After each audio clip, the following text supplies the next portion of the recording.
Segala sesuatu yang kamu kehendaki supaya orang perbuat kepadamu, perbuatlah demikian juga kepada mereka. Tuhan Yesus tidak ingin kita sekedar tidak melakukan kejahatan, tapi Tuhan Yesus pengen kita melakukan kasih, mempraktekkan kasih kepada orang lain.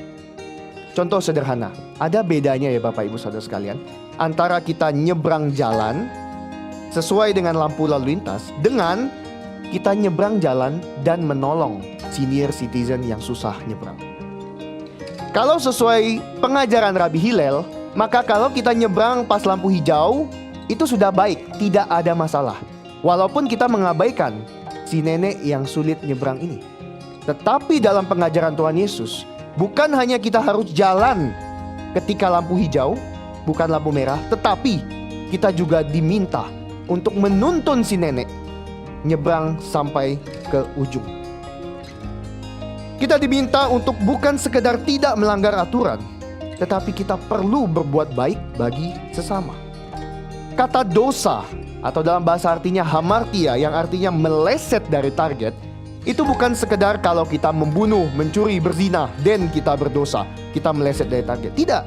Tetapi walaupun kita tidak membunuh, tidak mencuri, tidak berzina, tetapi dan tidak memuliakan Allah, maka kita pun sedang meleset.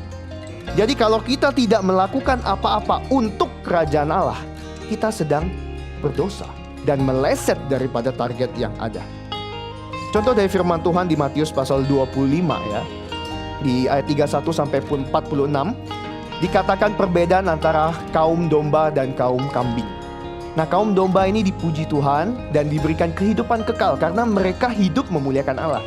Tetapi kaum yang kambing ini dihukum Tuhan, tapi bukan dihukum karena mereka berbuat dosa, tapi karena apa? Di ayat 45 kita baca ya.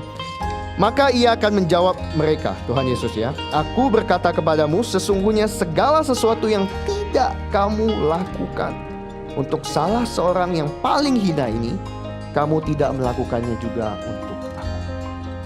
Bapak Ibu Saudara sekalian lihat, kambing karena tidak melakukan apa-apa, karena tidak hidup memuliakan Allah, karena tidak mengasihi sesamanya, maka dia dihukum di dalam api kekekalan. Sehingga kita bisa melihat bahwa ini toh cara kerja kerajaan Allah yang berbeda. Bukan sekedar hidup kita tidak berdosa, tetapi hidup kita harus memuliakan Allah.